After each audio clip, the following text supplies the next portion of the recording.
After a fight, my wife yelled, "You're a cheapskate! We're done!" I stood in the middle of the ballroom, everyone staring at me. The old blind pianist told me, "Act like you're my grandson. My driver is coming. Your wife is going to regret leaving you for the richest woman in the ballroom. I'm glad to have you here. Follow my story until the end and comment the city you're watching from, so I can see how far my story has reached. My name is Fred, and at 58 years old, I thought I knew what humiliation felt like. I was wrong. The Crystal Ballroom at the Grand View Hotel was everything Susan had dreamed of for our anniversary celebration. 25 years of marriage deserved something special, she said. The chandeliers cast warm light over tables draped in ivory silk, and the polished marble floor reflected the elegant crowd mingling beneath ornate ceiling moldings. Everyone looked like they belonged there except me. I stood near the bar, tugging at my rented tuxedo jacket that felt too tight across my shoulders. The fabric was stiff and unfamiliar, nothing like the comfortable flannel shirts I wore to my job at the hardware store. Susan had insisted I rent something appropriate for the occasion, though she'd made it clear my budget constraints meant we couldn't afford to buy. "Another ginger ale, sir?" The bartender's voice was polite but distant. I nodded, watching as he poured the golden liquid into a crystal glass that probably cost more than I made in a day. Around me, conversations flowed about vacation homes in the Hamptons, investment portfolios, and business deals worth millions. I felt like an imposter at my own anniversary dinner. Susan appeared at my elbow, her red dress hugging curves that still took my breath away after all these years. But her expression was tight with barely contained frustration. "Fred, you've been standing here for 20 minutes, she hissed, her voice low enough that nearby guests couldn't hear. "Mrs. Whitmore wants to meet you, and you're hiding behind the bar like some kind of wallflower." Eleanor Whitmore.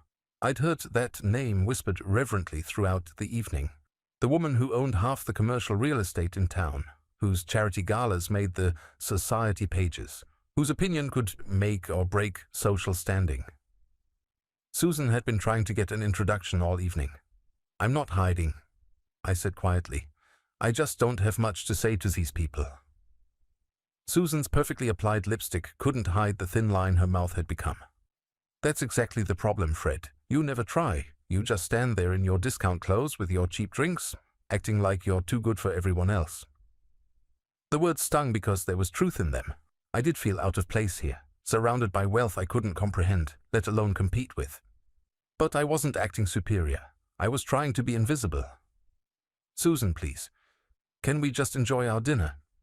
You look beautiful tonight, and I thought this was supposed to be about us."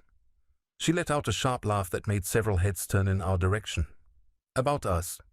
"Fred, look around. This is about being somebody, about making connections, about not being embarrassed to introduce my husband to people who matter." The conversation at nearby tables had quieted, and I could feel eyes on us.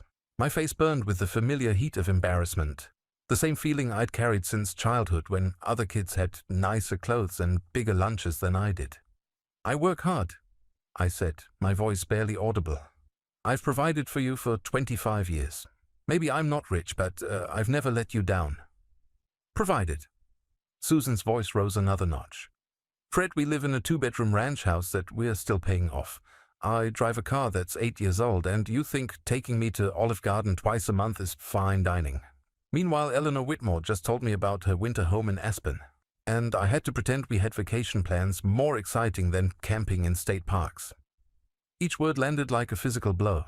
I'd been proud of our little house, proud that we'd never missed a mortgage payment despite my modest income.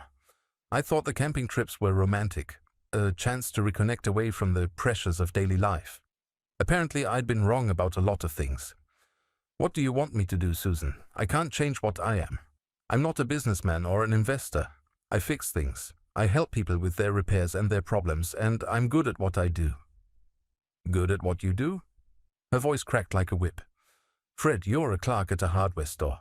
You've been a clerk for 15 years. You have no ambition, no drive to be anything more than ordinary." The ballroom had gone silent around us. Even the string quartet seemed to pause between songs.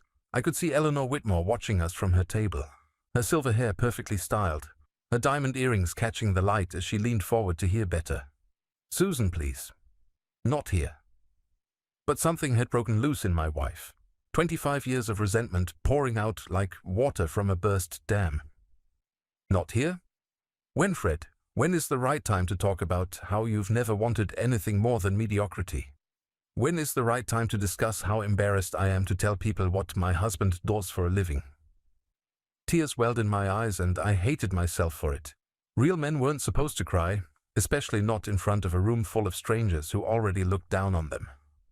I love you, I whispered, as if those 3 words could somehow repair what was breaking between us. Susan stared at me for a long moment, and I saw something die in her eyes. When she spoke again, her voice was cold and final. You're a cheapskate, Fred. You've always been a cheapskate, and you always will be. I can't do this anymore. We're done. She turned and walked away, her heels clicking against the marble, floor like a countdown to my destruction. I watched her approach Eleanor Whitmore's table, watched the elegant older woman stand and embrace my wife like she was welcoming her into some exclusive club I'd never be invited to join. I stood there in the middle of the ballroom, surrounded by whispers and barely concealed stares. Some faces showed pity, others amusement, but most just looked uncomfortable, as if my public humiliation was a social disease they might catch. My hand shook as I set down my ginger ale on a nearby table. The crystal made a small ringing sound against the marble top, absurdly delicate in the heavy silence that surrounded me. Then I heard it. The gentle sound of piano keys, a soft melody that seemed to acknowledge my pain without judgment. I turned toward the corner of the ballroom where an old man sat at a baby grand piano, his fingers moving across the keys with practiced grace. He was thin and frail-looking, probably in his 80s, with silver hair and dark glasses that suggested he was blind. As I watched, he turned his head slightly in my direction, as if he could sense my presence despite his blindness. Then he did something that surprised me. He smiled. It wasn't a pitying smile or a mocking one. It was knowing, almost conspiratorial, as if we shared some secret that nobody else in the room understood. The pianist's fingers never stopped moving, but his voice carried across the ballroom's acoustics with surprising clarity. "Young man," he said, though his tone suggested he knew I wasn't that young anymore, "would you mind helping an old musician with something?" I walked toward the piano, grateful for any excuse to escape the staring eyes and whispered conversations that followed my public humiliation. The old pianist's fingers continued their gentle melody, something classical that I couldn't name but that seemed to settle the knots in my stomach. "Yes, sir," I said, stopping beside the gleaming black piano. "What can I help you with?" The old man's smile widened and he gestured to the empty space beside the piano bench. "Please sit with me for a moment. My name is Harold Pemberton, and I've been playing piano in this ballroom for more years than I care to count." I glanced back toward Susan, who was now seated at Eleanor Whitmore's table, animated in conversation with a group of well-dressed women who hung on her every word. She hadn't looked in my direction once since walking away. "Fred Morrison," I said, settling onto the edge of the bench beside Harold. "I appreciate the distraction, but I should probably leave soon." Harold's fingers transitioned into a different melody, something softer and more melancholy. "Should you? Or are you simply running away from something that might change your life forever?" The words sent a chill down my spine. There was something in Harold's tone that suggested he knew more about my situation than a stranger should. "I'm sorry, but how could you possibly know anything about my life? We've never met before tonight." Harold chuckled, a sound like dry leaves rustling. "Oh, but we have met, Fred. Not directly, perhaps, but our paths have crossed in ways you couldn't possibly imagine." I studied his profile, the sharp nose and high cheekbones, the way his silver hair was perfectly combed despite his obvious age. His dark glasses reflected the ballroom's chandeliers, making it impossible to see his eyes, but I had the unsettling feeling that he could see me perfectly well. "I'm afraid I don't understand. Tell me, Fred, do you remember your father speaking about his time in Korea, specifically about a fellow soldier named Tommy Pemberton?" My breath caught in my throat. My father had died when I was 17, but I remembered his war stories. Tommy Pemberton had been his best friend in the service, the man who'd saved Dad's life during an ambush near Seoul. Dad had talked about Tommy with a mixture of love and sadness, mentioning how they'd lost touch after the war, despite promises to stay in contact. "Tommy Pemberton was my nephew," Harold said quietly. his fingers never missing a note. He wrote to me about your father many times. Robert Morrison, Bobby to his friends. A good man who deserved better than what life handed him. I felt dizzy, as if the ballroom was spinning around me. That's impossible. You couldn't know that. Bobby worked construction his whole life, broke his back to provide for his family. Tommy told me about the letters your father sent after the war, about how he married a sweet girl named Martha, had a son named Fred who was born in 1965. Each detail hit like a physical blow. My mother's name was Martha. I was born in 1965. But this information wasn't exactly secret. Anyone could have researched it. What are you trying to tell me? I asked, though part of me already suspected the answer would change everything. Harold's playing shifted again, becoming more complex, more urgent. I'm trying to tell you that your father saved my nephew's life, and Tommy never forgot that debt. Before he died 3 years ago, he made me promise to find Bobby Morrison's son and make sure he knew the truth about his family's history. What truth? The truth that your father was too proud and too stubborn to claim what was rightfully his. The truth that you've been living like a poor man when you're anything but poor. My heart hammered against my ribs. Around us the ballroom continued its elegant dance, but I felt like I was trapped in some surreal nightmare where nothing made sense. I don't understand what you're saying. Harold turned toward me slightly, and I caught a glimpse of keen intelligence behind his dark glasses. Your father owned property, Fred. Lots of property. He bought land in the 1960s when it was cheap, thinking he was making smart investments for his family's future. But when he died suddenly of that heart attack, the paperwork was scattered, the deeds were filed in different counties, and your mother was too grief-stricken to sort through it all.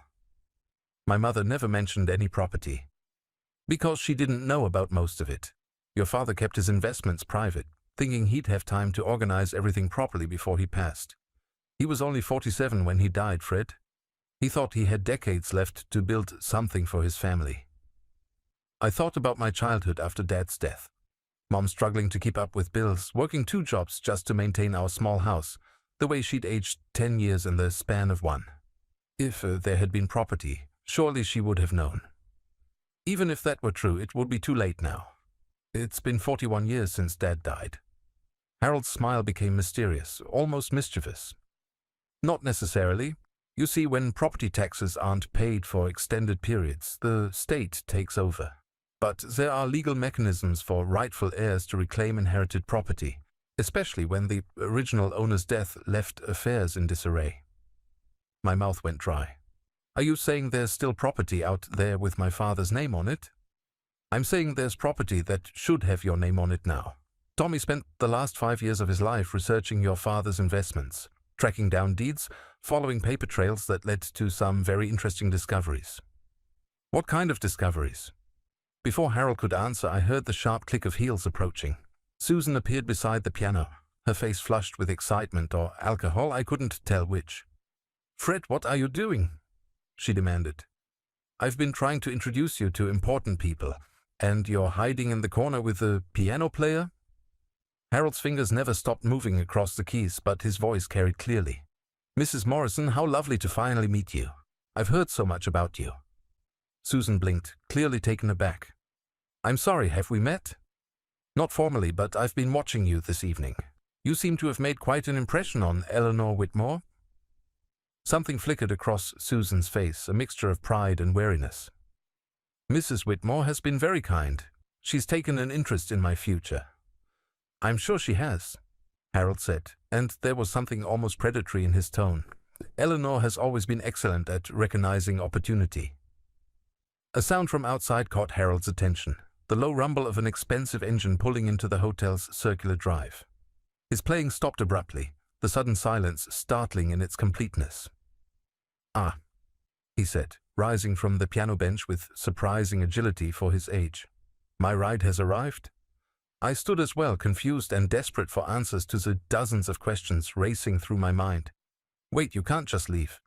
What about my father's property? What about these discoveries you mentioned? Harold reached into his jacket pocket and pulled out an elegant business card, pressing it into my palm. All in good time, Fred, but first I need you to do something for me. What? When my driver comes inside to collect me, I want you to act like you're my grandson. Play along with whatever I say, and don't ask questions until we're in the car."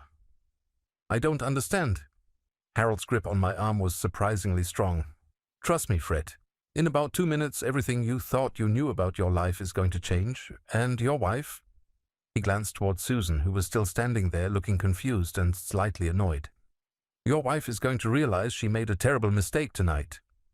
The ballroom doors opened, and a man in a crisp black suit entered, scanning the room with professional efficiency. He was tall and broad-shouldered, with the kind of bearing that suggested military or security training. When his eyes found Harold, he nodded and began walking toward us. "Remember," Harold whispered urgently, "you're my grandson. Follow my lead." Susan stepped closer to me, her confusion deepening. "Fred, what is going on? Who is this man?" The driver approached our group, his expression respectful but unreadable. "Mr. Pemberton, sir. The car is ready whenever you are." Harold smiled broadly, reaching out to pat my shoulder with grandfatherly affection. "Thank you, James. I was just telling my grandson Fred here about the evening's entertainment. Weren't you enjoying the music, grandson?" The word hit the air like a thunderclap. Susan's mouth fell open, and I could see Eleanor Whitmore turning in her chair at her table, suddenly paying very close attention to our corner of the ballroom. "Yes," I heard myself say, though my voice sounded strange to my own ears. "It was beautiful, grandfather." Harold beamed as if I'd just given him the greatest gift in the world. "Wonderful. James, would you mind if Fred joined us for the ride home? I have so much I want to share with him about the family." The Bentleys that waited outside the Grandview Hotel was not what I expected. The midnight blue sedan gleamed under the hotel's entrance lights, its chrome details catching reflections like jewelry. James held the rear door open with the practiced ease of someone accustomed to serving wealthy clients, and I found myself sliding across leather seats that probably cost more than my monthly salary. Harold settled beside me with a satisfied sigh, tapping his fingers against his knee, as James closed the door and moved around to the driver's seat. Through the tinted windows, I could see Susan standing in the hotel's entrance, her face a mixture of confusion and something that looked suspiciously like panic. "Don't look back, Fred," Harold said quietly as the car pulled away from the curb. "Tonight is about moving forward." The interior of the Bentley was like stepping into another world. Soft ambient lighting, polished wood trim, and the kind of silence that only comes with serious money. I ran my hand along the leather seat, trying to process what had just happened. "I need you to explain what's going on," I said, my voice barely above a whisper. "Why did you want me to pretend to be your grandson?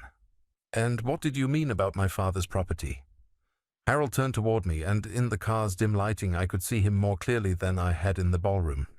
His face was lined with age, but there was a sharpness to his features that spoke of intelligence and determination. Behind his dark glasses, I caught a glimpse of eyes that seemed far too knowing for comfort. "Your father, Robert Morrison, was my nephew Tommy's best friend and the man who saved his life in Korea. When Tommy came home from the war, he couldn't stop talking about Bobby Morrison. How brave he was, how loyal, how he deserved so much more than the hand life had dealt him.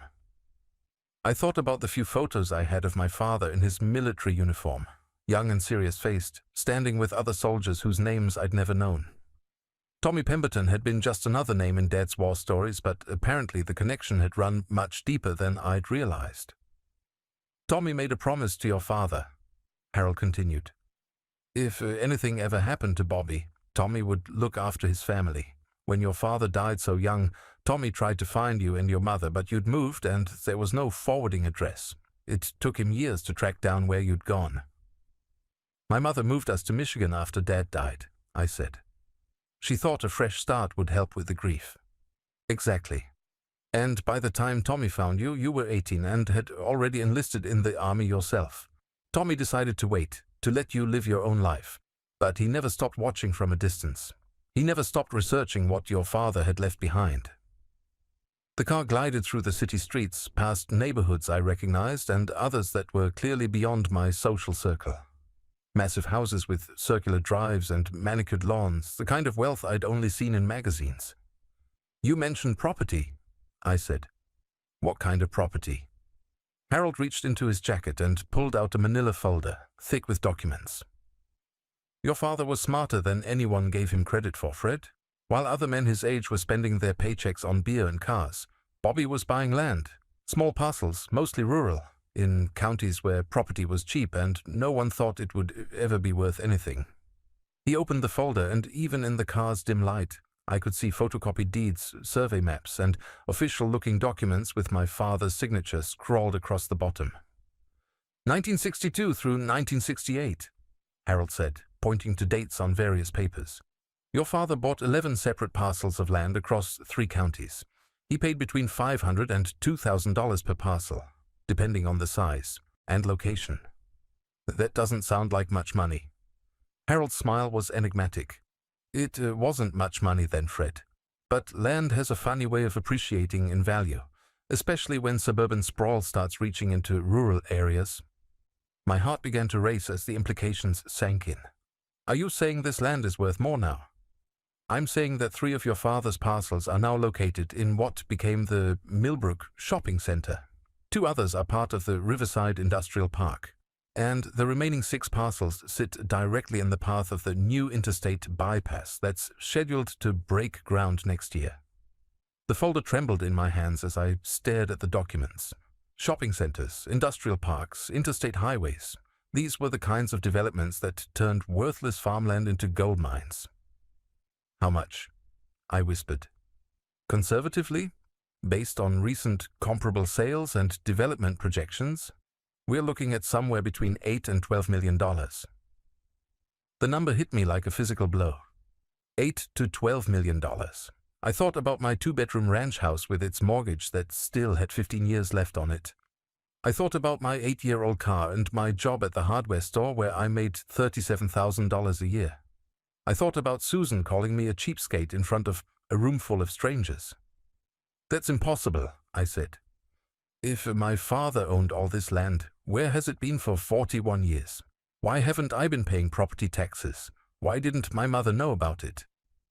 Because your father was planning to tell her everything when he turned 50, Harold said gently. He wanted to surprise her, to present her with financial security she'd never dreamed of. But he died at 47, and the paperwork was scattered across multiple filing systems in different counties. Your mother was grieving and overwhelmed, and the legal system wasn't as interconnected then as it is now. What happened to the property? The counties eventually took possession for unpaid taxes, but here's where it gets interesting. Because your father's death was sudden and his affairs were in disarray, the properties were never properly processed through probate court. They're in a legal limbo, technically owned by the state, but with unclear title history. My head was spinning. What does that mean? It means that with proper legal representation, a direct heir can petition for restoration of ownership, especially when the original owner's death prevented normal estate processing. Tommy spent years researching the legal precedents, and he found dozens of cases where inherited property was successfully reclaimed decades after the original owner's death. I stared out the window, watching expensive neighborhoods give way to even more expensive ones. Everything I thought I knew about my life, about my family's history, about my own worth, was crumbling and rebuilding itself with each word. Harold spoke. Why didn't Tommy contact me directly? Why work through you? Harold's expression grew sad. Because Tommy died 3 years ago, Fred. Cancer. But before he passed, he made me promise to find you and make sure you knew the truth. He felt he owed it to your father's memory. I still don't understand why you wanted me to pretend to be your grandson back at the hotel. Because, my dear boy, your wife isn't the only one who's been watching you tonight.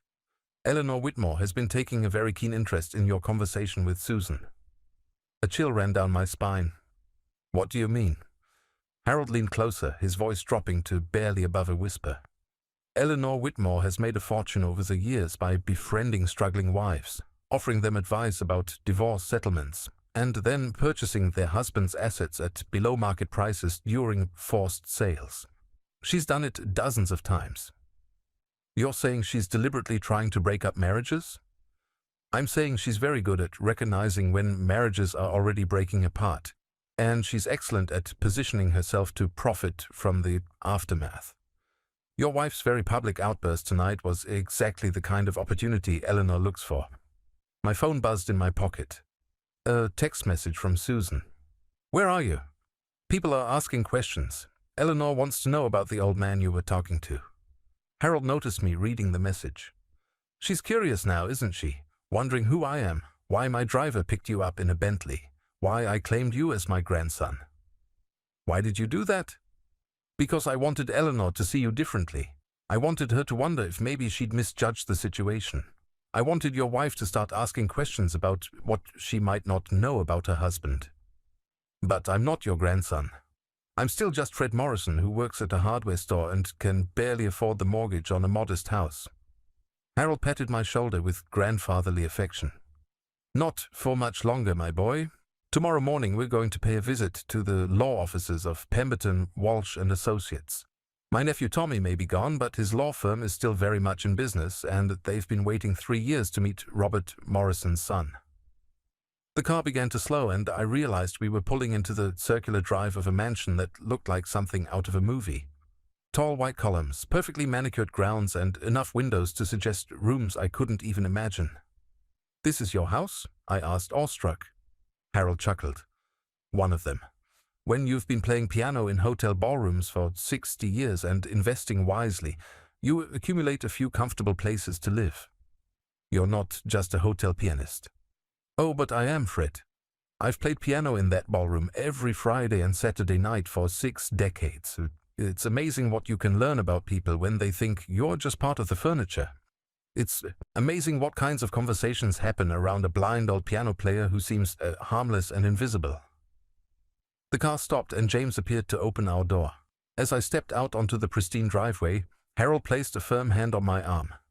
"Tomorrow, Fred, you're going to discover that everything you thought you knew about your life was wrong. But tonight I want you to call your wife and tell her you'll be staying with your grandfather Harold for the evening. She'll never believe that story." Harold's smile was perfectly wicked. "Trust me, my boy. After tonight, your wife is going to believe whatever explanation makes her feel less foolish for walking away from a multimillionaire." I woke up in a bedroom larger than my entire living room at home, surrounded by mahogany furniture that probably cost more than my annual salary. The morning light filtered through silk curtains, casting everything in a golden glow that made the previous evening feel like some impossible dream. But the manila folder on the bedside table proved it had all been real. 11 property deeds with my father's name, survey maps showing parcels of land worth millions, and legal documents that could change my life forever. A soft knock at the door interrupted my thoughts. "Mr. Morrison?" It was James, Harold's driver, though this morning he was dressed more casually in a polo shirt and slacks. "Mr. Pemberton asked me to let you know breakfast is ready and your attorney will be here at 10 o'clock. "My attorney?" The words sent a thrill of disbelief through me. 24 hours ago I couldn't have afforded to consult a lawyer about a parking ticket. I dressed in the same clothes from the night before and made my way downstairs, following the sound of classical music and the aroma of coffee. Harold's house was even more impressive in daylight, with oil paintings lining the hallways and enough antique furniture to stock a museum. I found Harold in a sun-drenched breakfast room, reading a newspaper while nibbling on what looked like eggs Benedict prepared by a professional chef. "Ah, Fred," he said, looking up with a warm smile. "I trust you slept well. Maria prepared breakfast, and I took the liberty of having James retrieve some fresh clothes for you from Nordstrom. They're hanging in your room. You bought me clothes? Consider it an investment in your future image," Harold said with a wink. "When you meet with the attorneys this morning, I want you looking like a man who belongs in their offices, not like someone who needs their charity." I sat down across from him, still struggling to process the magnitude of what was happening. "Harold, I need to ask you something, and I want a completely honest answer." "Of course." "Is this real? The property, the money, the possibility that I'm actually wealthy, or is this some elaborate joke?" Harold set down his newspaper and removed his dark glasses, revealing sharp blue eyes that seemed far too perceptive for someone who claimed to be blind. "You can see," I said, startled. "Legally blind, not completely blind," he corrected. "I can make out shapes, shadows, general movements. But yes, I can see well enough to read large print and navigate familiar spaces. The dark glasses are partly practical and partly theatrical. People tend to speak more freely around someone they perceive as harmless. That still doesn't answer my question about whether this is real. Harold reached across the table and picked up the manila folder, opening it to a specific page. This is a certified copy of a deed filed in Riverside County on September 15, 1964. Your father purchased 47 acres of farmland for $800. That same property now sits underneath the Riverside Industrial Park, where monthly lease payments total approximately $73,000. He flipped to another page. This is a property assessment from Montgomery County showing 18 acres purchased by Robert Morrison in 1966 for $1,200. The county is currently negotiating with developers who want to build a shopping complex on that land. Conservative estimates place its current value at $2.8 million. Document after document, each one more staggering than the last. My father hadn't just bought random patches of land. He'd somehow managed to identify areas that would become incredibly valuable decades later. How did he know? I whispered. Your father was a construction worker, Fred. He knew which areas were slated for future development because he worked on the projects that would eventually connect rural areas to expanding suburbs. He understood infrastructure in ways that most investors didn't. My phone buzzed with a text message. Susan. Fred, where are you? I'm worried. Please call me. Harold noticed me reading the message. She's starting to wonder if she made a mistake last night. What am I supposed to tell her? Nothing for now. Let her wonder, let her ask questions, let her realize that maybe she doesn't know her husband as well as she thought she did. At exactly 10 o'clock, the doorbell rang and James escorted two men in expensive suits into Harold's study. The first was tall and silver-haired with the kind of confidence that comes from winning high-stakes legal battles. The second was younger but equally well-dressed, carrying a briefcase that looked like it could hold state secrets. Fred Morrison, Harold said, rising from behind an enormous mahogany desk. I'd like you to meet Jonathan Walsh and David Pemberton. They've been handling your family's legal affairs for the past 3 years. David Pemberton extended his hand with a warm smile. Mr. Morrison, it's an honor to finally meet you. My father, Tommy Pemberton, spoke of you and your father often. I'm sorry we couldn't connect under happier circumstances. Tommy's son, I said, shaking his hand. I'm sorry for your loss. Thank you. Dad would be thrilled to know we finally tracked you down. Jonathan Walsh opened his briefcase and spread documents across Harold's desk. Mr. Morrison, I'm going to be direct with you because time is somewhat of the essence here. Your father owned significant property that has been in legal limbo for over 40 years. Under normal circumstances, reclaiming inherited property after such a long period would be nearly impossible. My heart sank. But your case has several unique factors that work in your favor. First, your father's death was sudden and prevented normal probate proceedings. Second, the properties were scattered across multiple counties with poor communication between filing systems. Third, and most importantly, recent changes in state law regarding abandoned property have created new opportunities for legitimate heirs to reclaim assets. David spread out a map showing the various properties highlighted in different colors. We've spent 3 years researching not just the legal aspects, but also the current status and value of each parcel. 5 of the properties are currently generating income through commercial leases. 3 are undeveloped, but located in high-growth areas. And 3 are positioned to become extremely valuable when the new interstate construction begins next year. What's the total value? Jonathan and David exchanged glances. Conservative estimate, assuming current market conditions and planned development projects, we're looking at approximately $11.7 million. The number hit me like lightning. $11.7 million.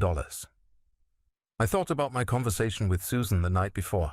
Her humiliation about our modest lifestyle, her embarrassment at not having vacation homes or luxury cars. What do I need to do to claim this property? We file a series of petitions with the appropriate courts, Jonathan explained. Given the unusual circumstances and the length of time involved, we expect some resistance from the counties involved. They've been collecting revenue from these properties for decades and they won't want to give them up easily. How long will the process take? If everything goes smoothly, 6 to 8 months. If the counties decide to fight, it could take 2 years or more. And how much will this cost? David smiled. Dad left specific instructions about that. He established a legal fund to cover all costs associated with reclaiming your father's property. You won't pay a penny unless and until we successfully restore your ownership. I stared at the documents spread across the desk, each one representing a piece of my father's dreams for his family's future. Dreams that had been buried with him but were now rising from the dead like something out of a fairy tale. There's one more thing, Harold said from behind the desk. Something we need to discuss before you make any decisions about how to proceed. What's that? Your wife's conversation with Eleanor Whitmore last night didn't end when you left the ballroom. They talked for another 2 hours, and Eleanor has made Susan a very interesting proposition. My blood ran cold. What kind of proposition? Jonathan cleared his throat. Eleanor Whitmore has offered to provide Mrs. Morrison with legal representation in a divorce proceeding, along with financial backing to ensure she receives the maximum possible settlement. She wants to help Susan divorce me? She wants to help Susan divorce a man she believes is worth very little, so she can then purchase any assets at below-market prices during the settlement process. Harold clarified. It's a strategy she's used many times before.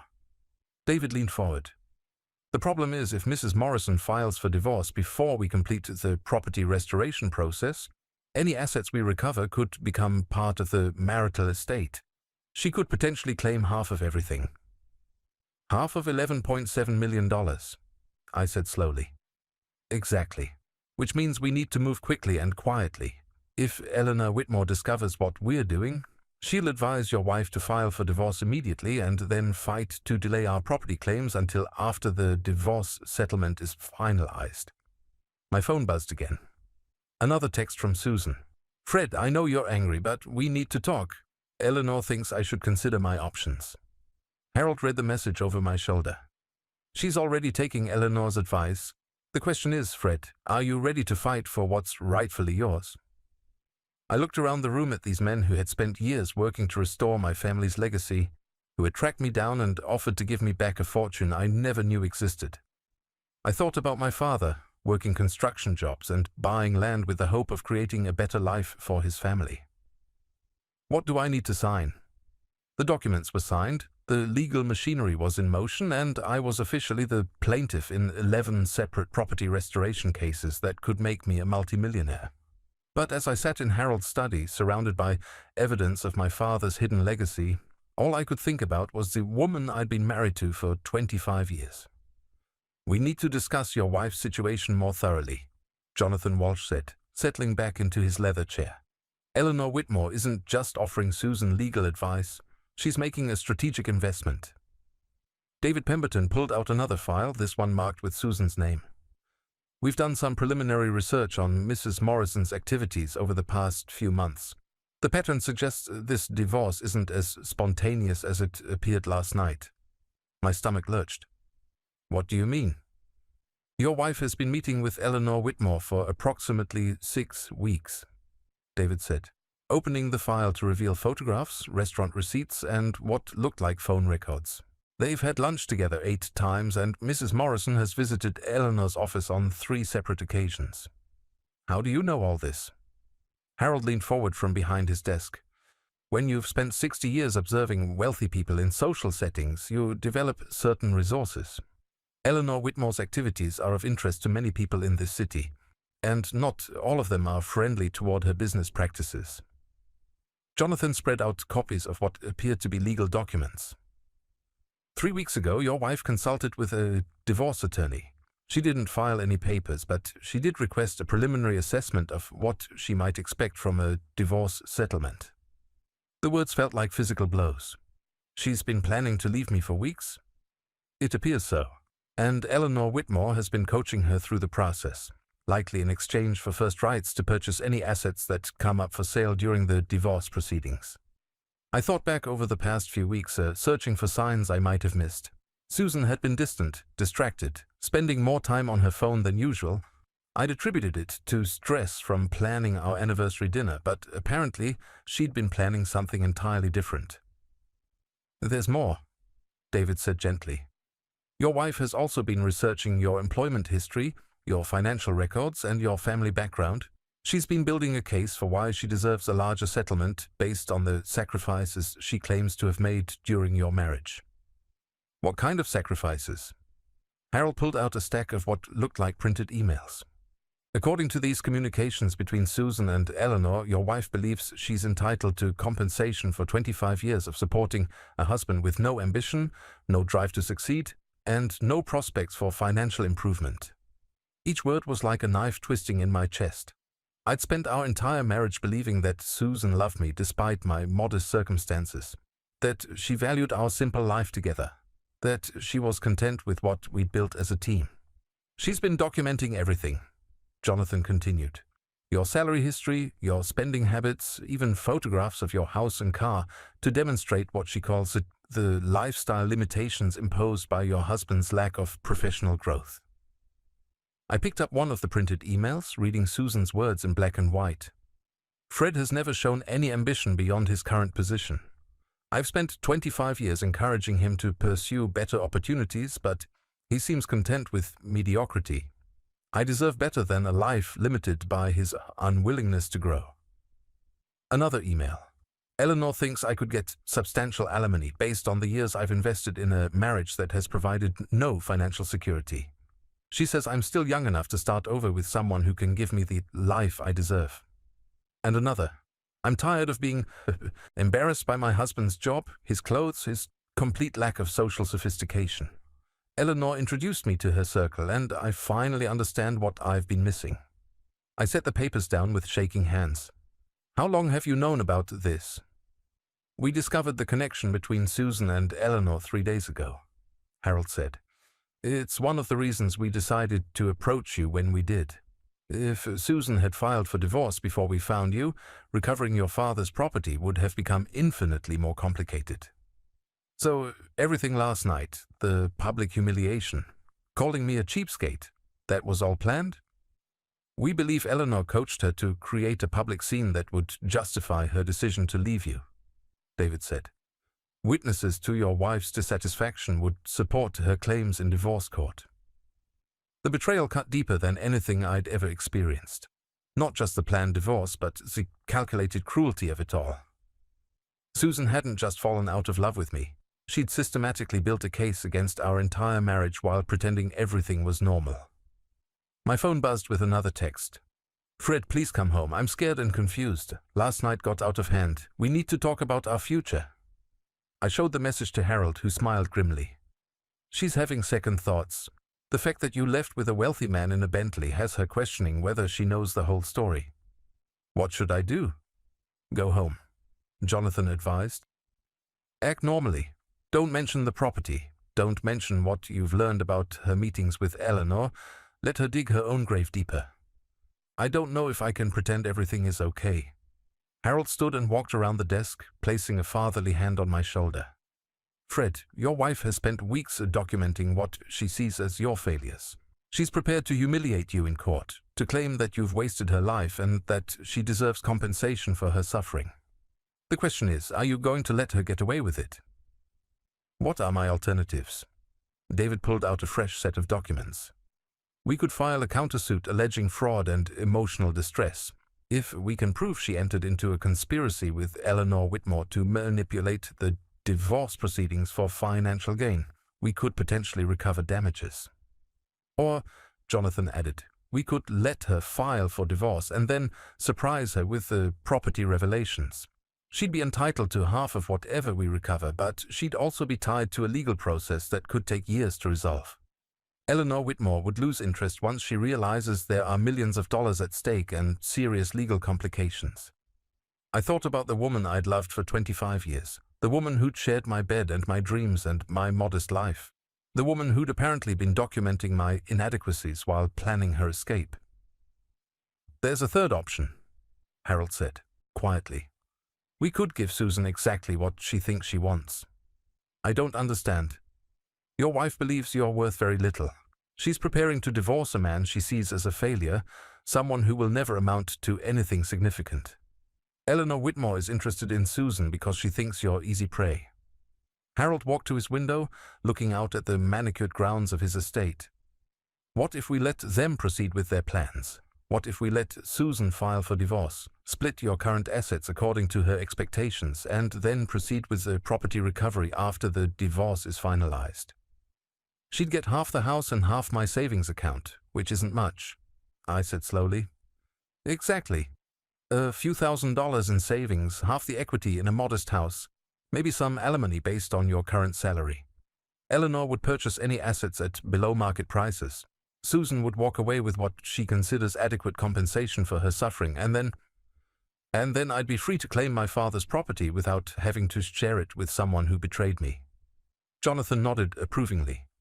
It's risky because divorce proceedings can be unpredictable, but if we time everything correctly, your wife could end up with a settlement based on assets worth maybe $50,000 instead of half of $11.7 million.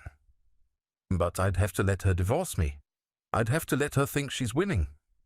Fred, Harold said, turning back from the window, your wife stopped being your partner the moment she started documenting your failures for Eleanor Whitmore. She stopped being your ally when she began planning your humiliation in divorce court. The question isn't whether you should let her divorce you. The question is whether you want justice or just revenge. I stood up and walked to the window beside Harold, looking out at a world that had changed completely in the space of 24 hours. Somewhere out there, Susan was waiting for me to come home so she could continue her performance as a confused and wounded wife. Somewhere out there, Eleanor Whitmore was planning how to profit from my destruction. What's the difference between justice and revenge? I asked. Harold smiled, and for the first time since I'd met him, the expression was genuinely warm instead of calculated. Justice is getting what you deserve. Revenge is making sure they get what they deserve. I pulled out my phone and typed a response to Susan. I'll be home soon. We definitely need to talk about our future. As I hit send, I realized that my wife had no idea how right she was. We definitely needed to talk about our future, just not in the way she expected. Gentlemen, I said, turning back to the lawyers, let's discuss timing. 6 months later, I stood in the law offices of Pemberton, Walsh and Associates, holding the final court order that officially restored ownership of all 11 properties to the Morrison estate. The legal battles had been intense, with 3 different counties fighting the restoration, but Jonathan and David had prevailed in every case. The divorce had been finalized 2 weeks earlier. Susan received exactly what she'd expected. $22,000 from our savings account, half the equity in our modest house, and monthly alimony payments based on my hardware store salary. Eleanor Whitmore had purchased the house at below market value, just as Harold had predicted, and Susan had walked away feeling vindicated and financially secure. She had no idea that the man she divorced for being a failure was now worth $12.3 million. The Riverside Industrial Park lease payments alone will generate approximately $78,000 monthly, David said, reviewing the final paperwork. The Montgomery County properties are scheduled for development starting next spring, which should increase their value substantially. And the interstate project has been approved, which means the remaining parcels will likely triple in value over the next 5 years. I nodded, but the numbers still felt surreal. A year ago, I'd been counting pennies to afford a dinner at Olive Garden. Now I was earning more in a month than I'd previously made in 2 years. What about the tax implications? I asked. Jonathan smiled. The property restoration is treated as an inheritance rather than income, so there's no immediate tax liability. Once we start selling parcels or collecting lease payments, we'll structure everything through a family trust to minimize your tax burden. My phone buzzed with a text message. I glanced at it and couldn't help but smile. Good news, Harold asked from across the conference table. Susan just sent me a photo of her new apartment. She's very excited about her independence and her fresh start. Harold chuckled. I imagine she is. Eleanor Whitmore's circle must be very impressed with her successful divorce settlement. The irony was perfect. Susan believed she'd escaped a life of limitation and mediocrity. She told anyone who would listen about how she'd finally found the courage to leave her unmotivated husband and claim the life she deserved. Eleanor had introduced her to other divorced women who'd successfully upgraded their circumstances, and Susan felt like she'd joined an exclusive club. "Have you decided what you want to do with the Morrison Trust?" David asked. "I'd established the trust not just for tax purposes, but because I wanted my father's legacy to mean something beyond just accumulating wealth. I want to create a scholarship fund for children of construction workers and tradespeople, kids whose parents work with their hands but dream of giving their children opportunities for higher education." "That's a beautiful tribute to your father," Harold said.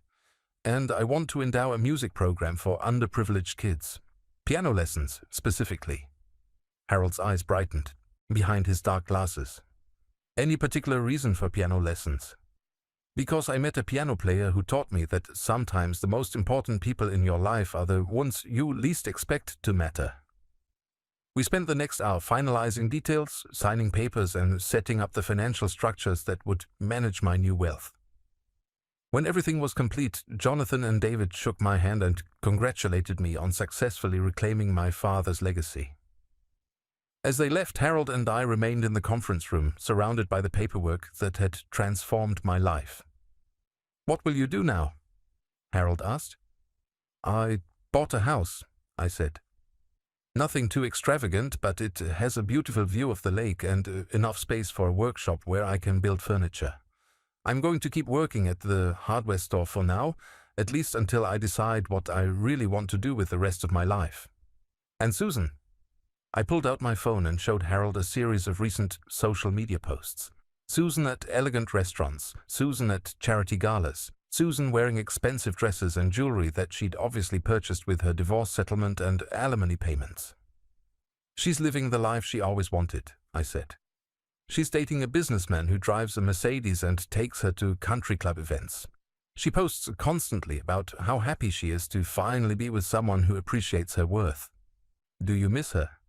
The question surprised me with its directness. I thought about it carefully, examining my feelings with the honesty that the past year had taught me. "I miss the woman I thought she was," I said finally. "I miss the marriage I believed we had. But the real Susan, the woman who documented my failures and planned my humiliation. No, I don't miss her at all." Harold nodded approvingly. "Grief is appropriate, Fred. You lost something real when you discovered the truth about your wife. But don't confuse grief for what was lost with regret for what you've gained." My phone buzzed again. This time it was a message from my new neighbor, a widow named Margaret, who'd brought me homemade cookies when I moved in, and who'd somehow convinced me to join her book club despite my protests that I wasn't much of a reader. "Dinner tonight?" her text read. "I'm making pot roast and it's too much for one person." I typed back, "I'd love to. Can I bring dessert?" Her response came immediately. "Only if you promise not to buy it from the expensive bakery. I saw those shopping bags from Whole Foods. You're getting too fancy for this neighborhood." I laughed out loud. Margaret had no idea about my financial situation. To her, I was just Fred, the divorced guy who worked at the hardware store and was learning to live alone for the first time in 25 years. She liked me for exactly who I appeared to be, which was somehow both humbling and liberating. "New friend?" Harold asked. "Maybe more than a friend eventually. She's kind and genuine and completely unimpressed by wealth or status. She volunteers at the animal shelter and grows her own vegetables and thinks the most exotic vacation destination is the state park 2 hours north of here. She sounds perfect for you." The funny thing is, Susan would have hated her, would have considered her small-minded and unambitious. But Margaret is the most content person I've ever met. She's happy with her life, grateful for what she has, and interested in people for who they are rather than what they can provide. Harold stood and walked to the conference room window, looking down at the city street where expensive cars navigated between pedestrians hurrying to important appointments. "You know," he said thoughtfully, "Susan got exactly what she wanted. She's free from what she considered a limiting marriage. She has enough money to maintain her lifestyle for several years, and she's connected to a social circle that validates her choices. Are you suggesting I should feel sorry for her? Not at all. I'm suggesting that sometimes the best revenge is simply allowing people to get exactly what they think they want." I joined him at the window, watching the city bustle below us. Somewhere out there, Susan was probably getting ready for another elegant evening with her new boyfriend, probably posting photos of her outfit and her dinner reservations, probably feeling victorious about the life she'd created for herself. She had no idea that the man she divorced for being a cheapskate was now worth more money than she'd ever dreamed of. She had no idea that the property recovery she'd never known about could have given her a lifestyle beyond her wildest fantasies. She had no idea that her former husband was now in a position to buy and sell people like Eleanor Whitmore without thinking twice about it. The beautiful thing about justice, Harold said, is that it doesn't require the guilty parties to understand what's happening to them. Susan will live her entire life believing she made the right choice, believing she escaped a limiting situation and found something better. She'll never know what she lost. And Eleanor Whitmore? Harold's smile was enigmatic. Eleanor made her profit from your house sale, but she's also now tied to a woman whose financial security is entirely dependent on alimony payments from a hardware store clerk. Susan isn't the wealthy conquest Eleanor thought she was acquiring. She's just another divorced woman with limited assets and expensive tastes. I thought about the last time I'd seen Eleanor, at a restaurant downtown where I'd taken Margaret for her birthday. Eleanor had been dining with Susan and another couple, and Susan had spotted me across the restaurant. She'd waved enthusiastically, probably wanting to show off her new lifestyle to her ex-husband, but I'd simply nodded politely and returned my attention to Margaret's story about a rescue dog she was trying to find a home for. Eleanor had studied me for a long moment, clearly trying to reconcile my presence at an upscale restaurant with her assessment of my financial situation. But since I was dressed in simple khakis and a button-down shirt, driving my modest car and dining with a woman who wore a sweater she'd obviously knitted herself, Eleanor had apparently concluded that I was simply stretching my budget for a special occasion. "I have one more surprise for you," Harold said, pulling an envelope from his jacket pocket. "Consider it a housewarming gift." I opened the envelope to find a deed to a small piece of property about an hour north of the city. According to the paperwork, it was 17 acres of wooded land with a small cabin and a pond. "Harold, I can't accept this." "It's not valuable in terms of development potential," he said. "Just a quiet place where a man can think, where he can remember his father without distractions, where he can decide what kind of legacy he wants to leave for the next generation." I stared at the deed, overwhelmed by the generosity of this man who'd become so much more than the stranger who'd rescued me from my humiliation. "Thank you," I said. "For everything. Not just the property, but for giving me back my father's dreams. For teaching me the difference between justice and revenge. For showing me that sometimes losing everything is the only way to discover what you're really worth." Harold clapped me on the shoulder with genuine affection. "Your father would be proud of you, Fred. You took everything that life threw at you, and you turned it into something beautiful." As we left the law office together, I felt a peace I'd never experienced before. I had more money than I'd ever dreamed of, but more importantly, I had something Susan had never been able to take away from me. Self-respect. My phone buzzed one more time. Margaret again. "Change of plans. My granddaughter just called, and she's bringing her new boyfriend to dinner. Hope you don't mind a full house. Fair warning, she'll probably interrogate you about your intentions with her grandmother." I typed back, "Looking forward to it. I'll bring enough dessert for everyone." As I walked to my car, I realized that Margaret's granddaughter's boyfriend would be meeting the real Fred Morrison tonight. Not the failure Susan had described to her divorce attorney, not the cheapskate she'd humiliated in a ballroom, not the limited man who'd held her back from the life she deserved. He'd be meeting a man who'd learned to value himself, who'd discovered that true wealth had nothing to do with bank accounts and everything to do with dignity, kindness, and the courage to build a life based on authenticity rather than pretense. And that man, I realized, was worth far more than $12.3 million.